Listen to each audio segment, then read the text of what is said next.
Hello everyone, welcome to aspireacademy. I am Nasrin, your English teacher, and today we are going to my childhood lesson from your beehive textbook. এই চ্যাপ্টাৰটোৰ author হৈছে doctor A.P.J. Abdul Kalam. আৰু ইয়াতে আমি টাইটেলটোৰ পৰা গম পাইছো my childhood মানে মোৰ শৈশৱকাল আৰু ইয়াতে কাৰ শৈশৱকালৰ কথা কৈছে ডক্টৰ A.P.J. Abdul Kalamৰ শৈশৱৰ কথা কৈছে তেখেতৰ চাইল্ডহুডটো কেনেকুৱা আছিল এই বিষয়ে তেখেতে নিজৰ অটোবায়োগ্ৰাফিখনত লিখিছে আৰু তেখেতৰ অটোবায়োগ্ৰাফিখন হৈছে উইংছ অফ ফায়াৰ ঠিক আছে ইয়াতে লিখা আছে আমাৰ N extract from wings of fire অৰ্থাৎ তেখেতৰ যোনখন অটোবায়োগ্ৰাফি উইংছ অফ ফায়াৰ তাৰে এটা পাৰ্ট দিয়া হৈছে আমাক এই চেপ্টাৰটোত আৰু সেই পাৰ্টটো হৈছে তেখেতৰ চাইল্ডহুডৰ বিষয়ে ঠিক আছে তেওঁ শৈশৱকালটো কেনেদৰে কটাইছিলে তেওঁ শৈশৱত কি কাম কৰিছিলে তেওঁ ঘৰৰ ফ্যামিলিৰ কথা কৈছে তেওঁ স্কুলৰ কথা কৈছে আৰু সেই গোটেই কথাখিনি এই চেপ্টাৰটোত আজি আমি পঢ়িবলৈ পাম ঠিক আছে আমি চেপ্টাৰটো আৰম্ভ কৰাৰ আগত আমি জানি লওঁ A.P.J. Abdul Kalam কোন হয় আমি সকলোৱে জানো তেখেত এজন বিশিষ্ট বৈজ্ঞানিক আছিল আৰু ভাৰতৰ প্ৰেসিডেন্ট আছিল তেওঁ সম্পূৰ্ণ নামটো হৈছে আবুল ফকিৰ জয়নাল আব্দিন আব্দুল কালাম আৰু তেখেতৰ জন্ম হৈছিল 1931 ঠিক আছে আৰু তেখেতৰ মৃত্যু হৈছিল 2015 and he was an Indian aerospace scientist and statesman who served as the 11th president of India from 2002 to 2007 তেখেত এজন scientist আছিল aerospace অৰ্থাৎ তেওঁ space related যোনবিলাক ৰিসাৰ্চ আছিল এইবিলাকত তেখেতে যথেষ্ট বৰঙনি আগবঢ়াই থৈ গৈছে আমাৰ ইণ্ডিয়াত আৰু তেওঁ এজন ষ্টেটমেন আছিল ষ্টেটমেন মানে হৈছে পলিটিচিয়ান যোন ৰেসপেক্টেড পলিটিচিয়ান তেখেতসকলক ষ্টেটমেন বুলি কোৱা হয় আৰু তেওঁ ভাৰতৰ 11th প্ৰেসিডেন্ট আছিল তেওঁ 11তম প্ৰেসিডেন্ট হৈছিল ভাৰতৰ from 2002 to 2007 He was born and raised in Rameswaram, Tamil Nadu and studied physics and aerospace engineering. তেওঁ তামিলনাডুৰ ৰামেশ্বৰমত জন্ম হৈছিল আমি এই চেপ্টাৰটো পঢ়োতে আৰু তাৰে ডিটেইলছ পঢ়িম তেখেতৰ জন্ম হোৱাৰ ঠাইখিনি বিষয়ে আৰু তেওঁ কি পঢ়িছিলে physics and aerospace engineering কৰিছিলে He spent next 4 decades as a scientist and science administrator, mainly at the Defense Research and Development Organization. তেওঁ DRDOৰ তেওঁ এজন সায়েন্স এডমিনিষ্ট্ৰেটৰ আছিল আৰু তাতে তেওঁ সায়েন্টিষ্ট হিচাপেও যথেষ্ট সময় তেওঁ কাৰ্যকাল কৰিছিলে এণ্ড আৰু কোড কৰিছিলে ইণ্ডিয়ান স্পেচ ৰিসাৰ্চ অৰ্গানাইজেশ্যন ইছৰোটো তেখেতে সায়েন্টিষ্ট হিচাপে কাম কৰিছিলে He came to be known as the Missile Man of India. তেওঁক আমি Missile Man of India বুলি জানো for his work. He was also widely referred as the People's President আৰু তেওঁ মানুহৰ প্ৰেসিডেন্ট বুলিও কোৱা হৈছিল কাৰণ তেখেতে যেতিয়া জীয়াই আছিল সেই সময়ত তেওঁ বিশেষকৈ ষ্টুডেন্টছ বিলাকৰ লগত তেখেতৰ বহুত বেছি ভাল কানেকশন আছিল তেওঁ ষ্টুডেন্টৰ মাজত নিজে আগবাঢ়ি গৈছিল আৰু তেওঁলোকক এড্ৰেছ কৰিছিল যথেষ্ট কথা তেখেতৰ পৰা ষ্টুডেন্টখিনি শিকিব পাৰিছিল আৰু মানুহৰ মাজত তেওঁ যথেষ্ট পপুলাৰ আছিল সেইবাবে তেওঁ পিপলছ প্ৰেসিডেন্ট বুলি কোৱা হৈছিল He was a recipient of several prestigious awards, including Bharat Ratna, India's highest civilian honor. তেওঁ ভাৰত ৰত্ন তেখেতক প্ৰদান কৰা হৈছিল তেখেতৰ কাম আৰু বৰঙনিৰ কাৰণে ঠিক আছে আৰু তেখেত হৈছে এইফালে ফটোখনত ডক্টৰ A.P.J. Abdul Kalam আমি এতিয়া আৰম্ভ কৰিম চেপ্টাৰটো য'ত তেখেতে নিজৰ চাইল্ডহুডৰ বিষয়ে তেওঁ অটোবায়োগ্ৰাফিখনত কৈছে কিন্তু আমি আৰম্ভ কৰাৰ আগত তোমালোকৰ টেক্সটত কিছুমান ইনষ্ট্ৰাকচন দিয়া হৈছে এই বিষয়ে আমি চাই লওঁ প্ৰথমতে এটা কোৱেশ্চন কৰা হৈছে Can you think of any scientist who have also been statesman এনেকুৱা কোনোবা সায়েন্টিষ্টৰ আমি নাম জানো নেকি যোন ষ্টেটমেন্ট হিচাপেও বিখ্যাত আছিল আৰু ষ্টেটমেন্টৰ ইয়াতে মই মিনিংটো দি দিছো a skilled experienced and respected political leader or figure মানে A.P.J. Abdul Kalamৰ দৰে আৰু এনেকুৱা কোনোবা পলিটিক্যাল ফিগাৰ আমি জানো নেকি ষ্টেটসম্যান জানো নেকি যোন এজন সায়েন্টিষ্ট আছিল আৰু তাৰে এটা নাম হৈছে Benjamin Franklin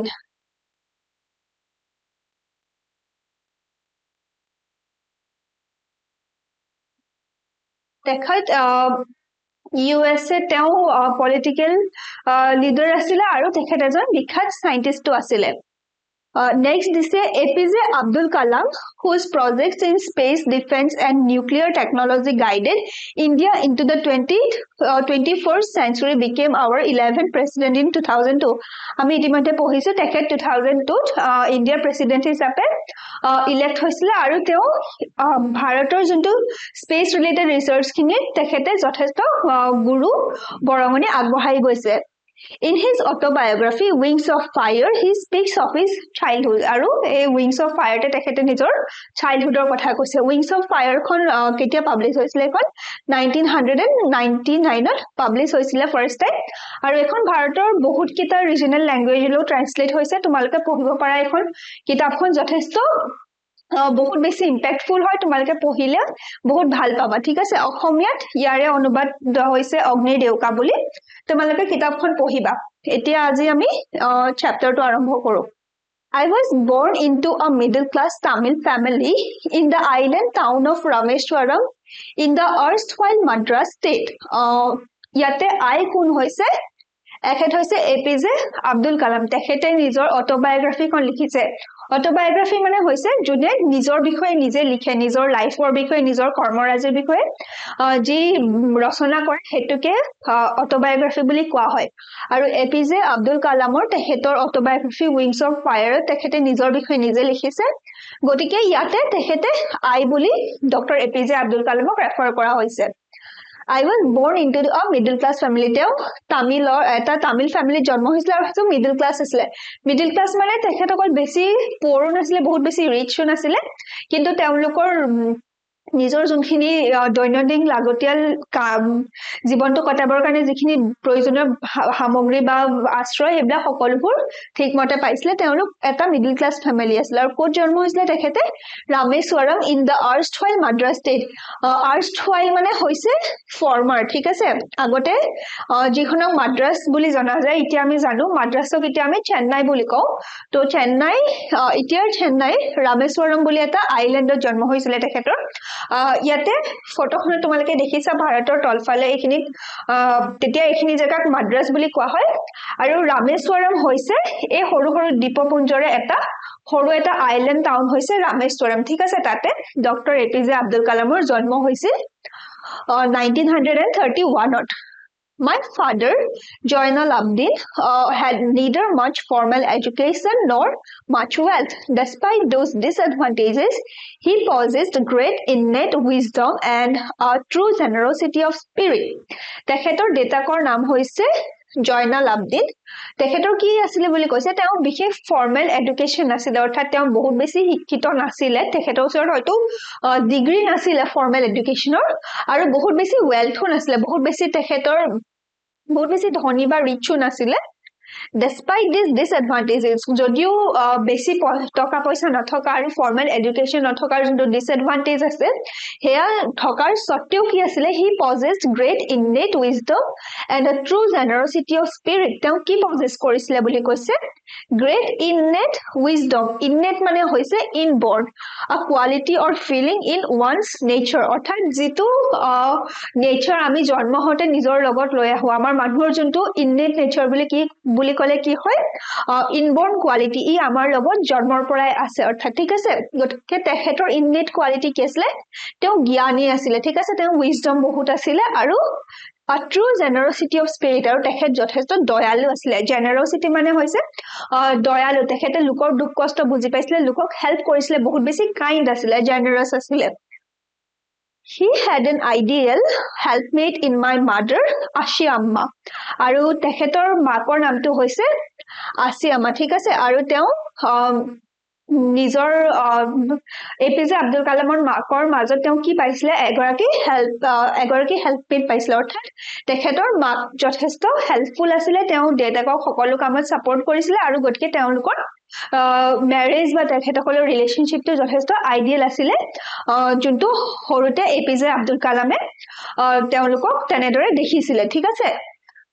I do not recall the exact number of people she fed every day, but I am quite certain that far more outsiders ate with us than all the members of our own family put together. আৰু তেখেতে কি কৈছে তেখেতৰ মাতৃ আশিয়াম্মা তেখেতো যথেষ্ট দয়ালু আছে তেখেতৰ স্বামীৰ দৰে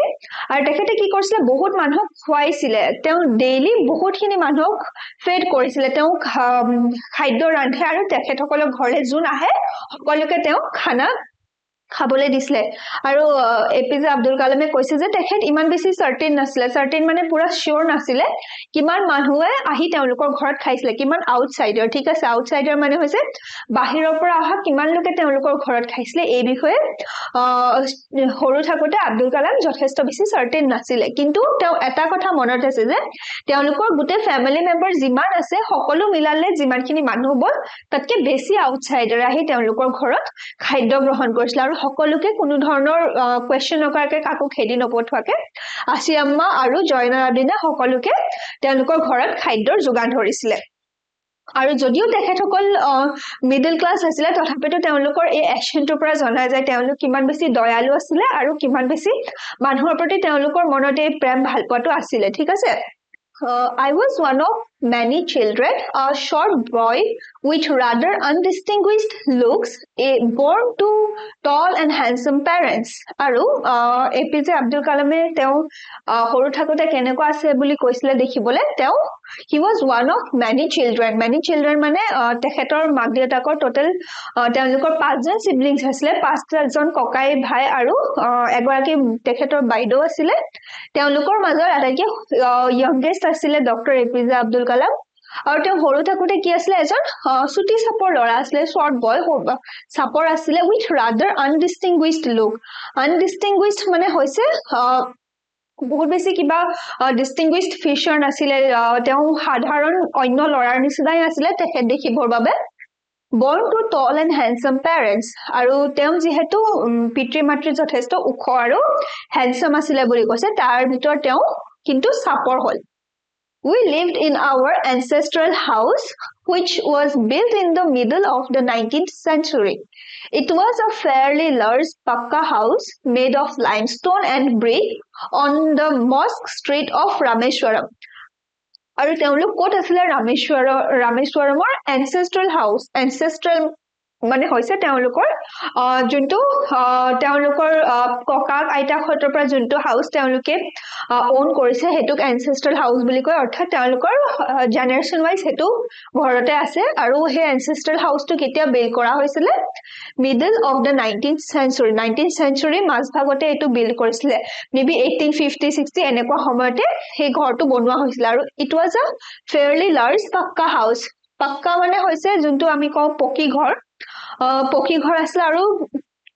ভালে আহল বহল আছিল ডাঙৰ আছিল এফালে ফটো তোমালকে দেখিছা এটো হৈছে এপিজে আব্দুল কালামৰ চাইল্ডহুডৰ যোনটো ঘৰ ৰামেশ্বৰমত থকা হেতুৰ এটা ফটো আৰু তেওঁলোকৰ হে ঘৰটো মেড অফ লাইমস্টোন আৰু ইটাৰে এটো গঢ়া হৈছিল আৰু হেতু আছিল ৰামেশ্বৰমৰ মস্ক ষ্ট্ৰীট ঠিক আছে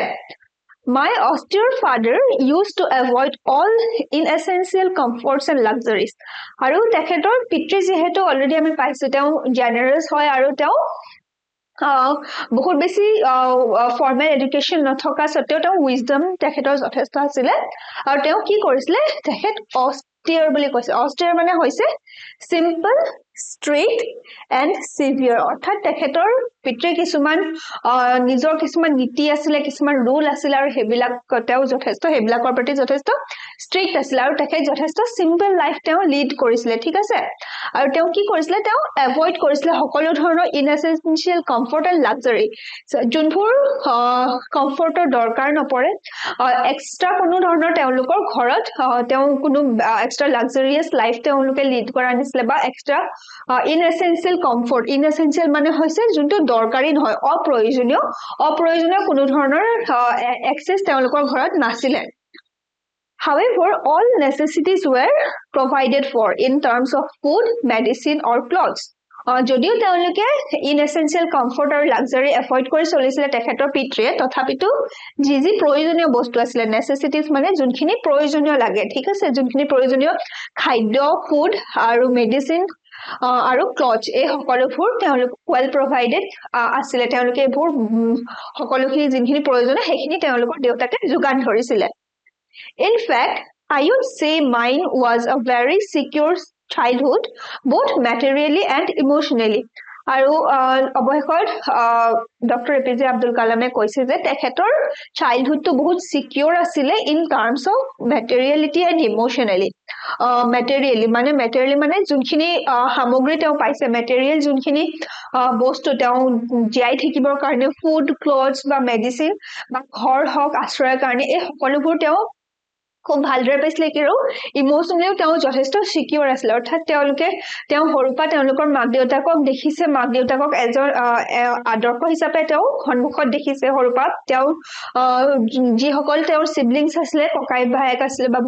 বাইদেউ আছিলে সকলোৰে লগত তেওঁৰ ৰিলেশ্যনশ্বিপটো খুব বেছি ভাল আছিলে গতিকে তেওঁ ইমোশ্যনেলিও যথেষ্ট চিকিউৰ আছিলে নিজৰ ঘৰত আৰু নিজৰ চাইল্ডহুডত ঠিক আছে The Second World War broke out in 1939 when I was 8 years old. Second World War কেতিয়া start হৈছিলে 1939ত start হৈছিলে আৰু সেই সময়ত এপিজে আব্দুল কালামৰ বয়স হৈছিলে 8 বছৰ ঠিক আছে 8 years old আছিলে তেওঁ For reasons I have never been able to understand, a sudden demand for tamarind seeds erupted in the market. আৰু সেই সময়ত কি হৈছিলে tamarind seed মানে জানো আমি তেতেলি গুটিৰ কাৰণে যোনটো ডিমান্ড আছিলে সেই ৱৰ্ল্ড ৱাৰৰ সময়ত মাৰ্কেটত তাৰ ডিমান্ড যথেষ্ট বেছি বাঢ়ি গৈছিলে ঠিক আছে আৰু এই সাডেন ডিমান্ডটো কিহৰ কাৰণে হৈছিলে এই বিষয়ে সেই সৰু থাকোতে 8 বছৰীয়া এপিজে আব্দুল কালামে বুজিবৰ কাৰণে বুজি পোৱা নাছিলে তেওঁ কিয় হৈছিলে এইটো সাডেন ডিমান্ডটো ইমান ষ্টাৰ্ট হৈছিলে I used to collect the seeds and sell them to a provision shop in Mosque Street. আৰু তেওঁ কি কৰিছিলে যেহেতু দেখিছে যে তামাৰিন সিডৰ এতিয়া ডিমান্ড বাঢ়ি গৈছে মাৰ্কেটত গটকে তেওঁ কি কৰিছিলে তেওঁ এই সিড বিলাক তেওঁ কালেক্ট কৰিছিলে গছৰ পৰা পৰা বা গছৰ পৰা পাৰি তেওঁ তামাৰিন সিড তেতেলিগুটি তেওঁ কালেক্ট কৰিছিলে আৰু হেবিলা মস্ক ষ্ট্ৰীটৰ এখন দোকানত তেওঁ হেখিনি বেচিছিলে A day's collection would fetch me the princely sum of 1 anna. আৰু এটা দিনত তেওঁ যিমানখিনি তেতেলি গুটি কালেক্ট কৰি হেখিনি যেতিয়া তেওঁ বেচিলে তেওঁ কিমান পায় 1 আন্না ঠিক আছে আন্নাটো হৈছে পইচা আগতে যোনটো আমাৰ টকা পইচাৰ যোনটো হিচাপ আছিল হেতু আন্নাত কৰা হৈছিল আন্না হৈছে an old Indian coin worth about 6 paisa হেতু সময়ত 6 পইচা 1 আন্না বুলি ধৰা হৈছিল আৰু হেতু পুৰণা ইন্ডিয়ান কইন আছিল হে সময়ত এটো বেচা কিনা কৰাৰ ক্ষেত্ৰত আন্নাটো ইউজ কৰিছিল আৰু তেওঁ এটা দিনত যোনখিনি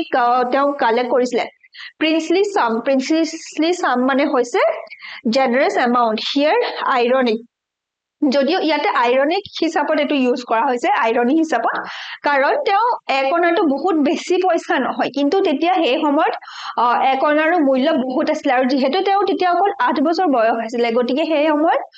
একনাৰ মূল্য তেওঁৰ ওচৰত যথেষ্ট আছিল আমিও সৰু থাকোতে যেতিয়া এটকা পইচা পাও তেতিয়া আমাৰ কিমান বেছি ফুৰ্তি লাগে নহয় জানো 1 টকা দি আমি মৰ্টন কিনিম কি কিনিম আমি পইচাটো পালেই মুঠতে তেনেকুৱা ধৰণে চিন্তা কৰিছিলো গতিকে ইয়াতো কৈছে তেওঁ দিনটো যদি তেওঁ হে তেতেলি গুটি কালেক্ট কৰে আৰু কালেক্ট কৰাৰ পাছত তেওঁ যেতিয়া এটকা পায় হেতু প্ৰিন্সলি সাম বুলি কৈছে এটো খুব মানে জেনাৰেস এমাউন্ট এটো যথেষ্ট আৰু এই সময়ত তেওঁ বাবে ঠিক আছে my brother-in-law, Joy Jalaluddin, would tell me stories about the war, which I would later attempt to trace in the headlines in Dinamani. আৰু তেওঁ brother-in-law তেখেতৰ সিস্টাৰৰ হাজবেণ্ডে তেওঁ কিহৰ ষ্টৰী কৈছিলে ৱাৰখনৰ ষ্টৰী কৈছিলে হেমত যেহেতু সেকেন্ড ৱৰ্ল্ড ৱাৰ চলি আছিল সেই ৱাৰৰ ষ্টৰী বিলাক তেওঁ ব্ৰাদাৰ ইন ল জালালুদ্দিনৰ মুখত শুনিছিলে আৰু হেখিনি তেওঁ পিছত কিহত তেওঁ বিচাৰিবলৈ ট্ৰেস কৰিবলৈ আৰম্ভ কৰিছিলে দিনামানি ঠিক আছে দিনামানি হৈছে এখন নিউজ পেপাৰ হয় এইটো সময়ত তামিলনাডুত দিনামানি নিউজ পেপাৰ চলিছিলে আৰু তাৰে হেডলাইন বিলাকত তেওঁ এই ৱাৰৰ যোনখিনি ষ্টৰী জালালুদ্দিনৰ মুখত শুনে হেবিলাক ট্ৰেস কৰিব চাই হেবিলাক বিচাৰি চাই কি হৈছে নাই হোৱা জালালুদ্দিনে কোৱাৰ ষ্টৰীখিনি লগত এই দিনামানিত দিয়া নিউজবোৰ তেওঁ চেক কৰে our area being isolated was completely unaffected by the war আৰু কিন্তু যেহেতু ৰামেশ্বৰমখন কি হয় এটা দ্বীপ আইলেণ্ড হয় ন মানে এটা আইলেণ্ড টাউন হয় নহয় জানো চেন্নাই মানে তেতিয়া সময়ত মাদ্ৰাছ আছিলে মাদ্ৰাছৰ একদম চাইডতহে আছিলে অলপমান আঁতৰি আছিলে গতিকে এইটো আইচলেটেড আছিলে অকলশৰীয়া আছিলে ঠিক আছে সেইবাবে ৱাৰৰ একো ধৰণৰ বিশেষ প্ৰভাৱ তেওঁলোকৰ সেই ঠাইখনত পৰা নাছিলে but soon India was forced to join the allied forces and something like a state of emergency was declared. কিন্তু সোনকালে ইণ্ডিয়াই কি জইন কৰিব লগা হৈছিলে এলাইড ফৰ্চ মানে হৈছে মিত্ৰ শক্তি যেতিয়া যেতিয়া ছেকেণ্ড ৱৰ্ল্ড ৱাৰ আৰম্ভ হ'ল তেতিয়া আমি গম পাওঁ এটা এলাইড ফৰ্চ আছিলে এটা এক্সিছ ফৰ্চ আছিলে তাতে এক্সিছত আছিলে জাৰ্মানী ইটালী আৰু জাপান আৰু এলাইডত তেনেদৰে USA আছিলে ৰাছিয়া আৰু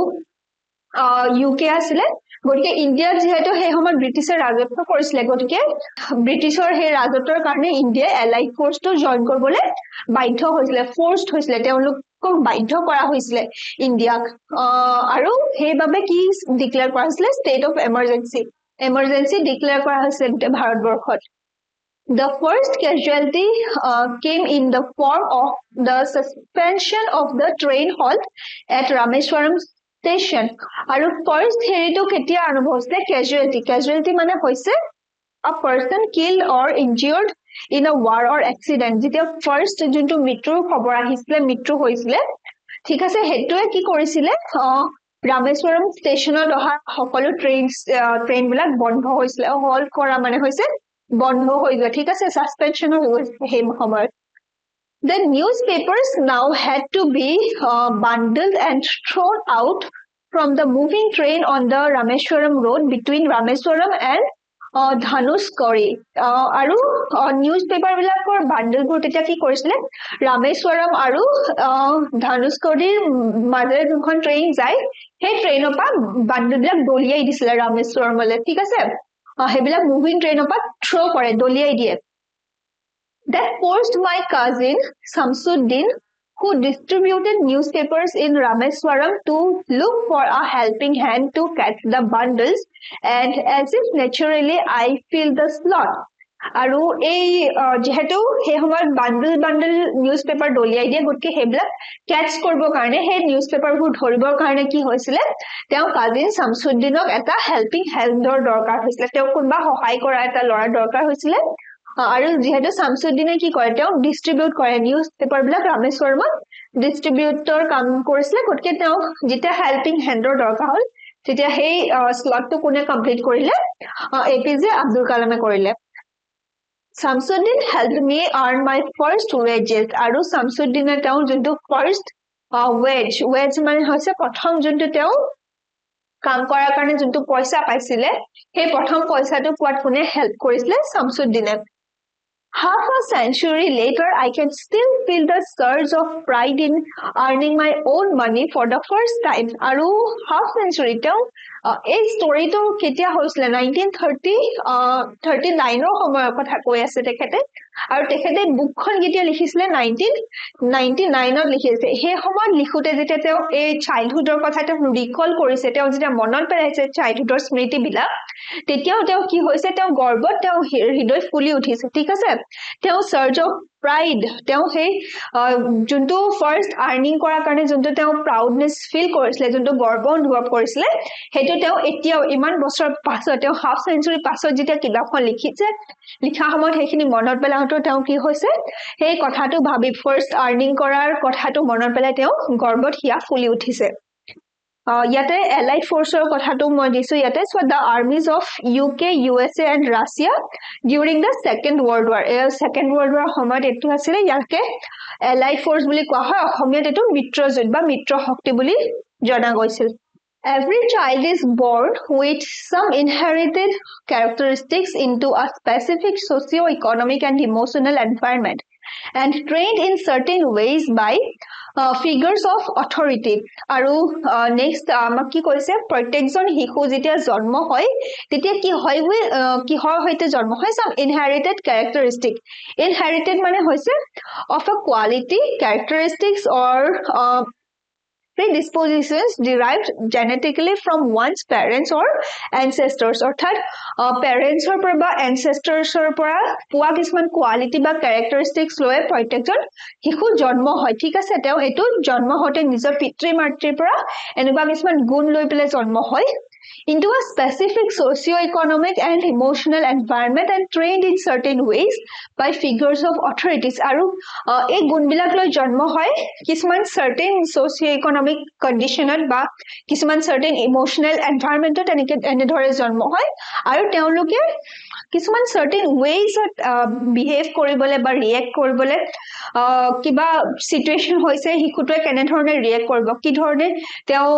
handle koribo ba answer দিব বেলেগে হে সকলো বিলাক কি হয় এই স্পেশাল সিচুৱেচন বিলাকত তেওঁলোকক শিকোৱা যায় বা ট্ৰেইন কৰা হয় পিতৃ মাতৃয়ে হে শিক্ষাটো কি কৰে ঘৰতে দিব ট্ৰাই কৰে গটিকে প্ৰত্যেকজন শিশুৱে তেনে ধৰণে জন্ম হয় আৰু এনে ধৰণে কিছুমান certain ways তেওঁলোকে ঘৰত শিকে বা কিছুমান শিক্ষা তেওঁলোকে পিতৃ মাতৃৰ পৰা লয় I inherited honesty and self discipline from my father. From my mother, I inherited faith in goodness and deep kindness, and so did my 3 brothers and sister. Aru A.P.J. Abdul Kalam ki inherit korise teo pitri matrir pora ki gun loise teo pitrir pora loise honesty আৰু self discipline teo khub beshi self discipline asile teo je nijor kaamur khub husaru rupe korisile khub niyomiyake korisile khub discipline asile aru teo honesty teo খুব বেছি honest আছিল কেতিয়াও মিছা কথা নকৈছিলে কাৰো অন্যায় নকৰিছিলে সদায় ন্যায়ৰ পথত আছিল আৰু সেই গুণ দুটা তেওঁ কাৰ পৰা পাইছিলে তেওঁ পিতৃৰ পৰা পাইছিলে আৰু তেওঁ নিজৰ মাকক কি গুণ লৈছিলে faith in goodness ভালৰ ভাল যোনটো হয় যোনটো goodness মানুহৰ মাজত যোনটো ভাল নেচাৰ থাকে হেতুৰ ওপৰত কি আছিল তেওঁলোকৰ বিশ্বাস আছিল অৰ্থাৎ তেওঁলোকে কেতিয়াও কোনো মানুহক বেয়া চকুৰে নাচাইছিলে তেওঁ সদায় জানিছিলে যে মানুহে যদি কোনোবাই কিবা বেয়া কাম কৰিছেও তথাপিতো তেওঁৰ মাজত কিবা নহয় কিবা ভাল গুণ আছে আৰু যদি সেই ভাল গুণটোক যদি উৎসাহ দিয়া যায় তেনেহলে নিশ্চয় বেয়া পথৰ পৰা মানুহ আঁতৰি আহিব গতিকে সেই faith in goodness আৰু deep kindness খুব বেছি দয়ালু আছিল আৰু সেই দুটা গুণ তেওঁ কাৰ পৰা ইনহেৰিট কৰিছিলে নিজৰ মাকৰ পৰা কৰিছিলে আৰু তেনেদৰে তেওঁ বাকি তিনিজন ককায়েক আৰু তেওঁ বায়েকে বাইদেউ সেই গুণগীতা মাক দেউতাকৰ পৰা আহৰণ কৰিছিলে I had 3 close friends in my childhood, Ramananda Sastri, Aravindan and Siva Prakashan. আৰু তেওঁ তিনিজন খুব ক্লোজ ফ্ৰেন্ড আছিলে চাইল্ডহুডৰ আৰু তেওঁলোক হৈছে ৰামানন্দ শাস্ত্ৰী অৰবিন্দন এণ্ড শিৱা প্ৰকাশন all these boys were from orthodox Hindu Brahmin families আৰু এই সকলো লৰা তেওঁ যোন তিনিজন চাইল্ডহুড ফ্ৰেন্ড আছিলে ক্লোজ ফ্ৰেন্ড আছিলে তেওঁলোক কিহৰ পৰা তেওঁলোক কোন আছিলে অৰ্থডক্স হিন্দু ব্ৰাহ্মণ family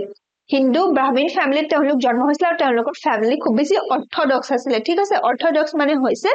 following or conforming to the traditional or generally accepted rules or beliefs of a religion philosophy or practice তেওঁলোকে নিজৰ ধৰ্ম কৰ্ম খুব বেছি strictly follow কৰিছিল খুব ট্ৰেডিশনাল আছিল বহুত কনভেনশনাল আছিল গটিকে তেনেকুৱা ধৰণৰ হিন্দু ব্ৰাহ্মণ ফ্যামিলিৰ তিনিজন বন্ধু আব্দুল কালামৰ খুব ক্লোজ ফ্ৰেন্ড আছিল আৰু যেহেতু আমি জানো এপিজে আব্দুল কালাম তেখেত মুসলিম ফ্যামিলিৰ পৰা বিলং কৰিছিল তেখেত এজন মুসলিম মানুহ আছিল ঠিক আছে আজিলে আমি ইয়াতে শেষ কৰিছো তেওঁ এই নিজৰ যে ফ্ৰেন্ড কেজন কিয় হিন্দু ব্ৰাহ্মণ ফ্যামিলিৰ পৰা বিলং কৰিছিল এই কথা কিয় কৈছে স্পেসিফিক্যালি তেওঁ চাইল্ডহুডৰ বিষয়ে কওঁতে সেই বিষয়ে আমি জানিম নেক্সট ক্লাছত আৰু তাৰ কাৰণে তোমালোকে চাই থাকা এস্পায়াৰ একাডেমি থ্যাংক ইউ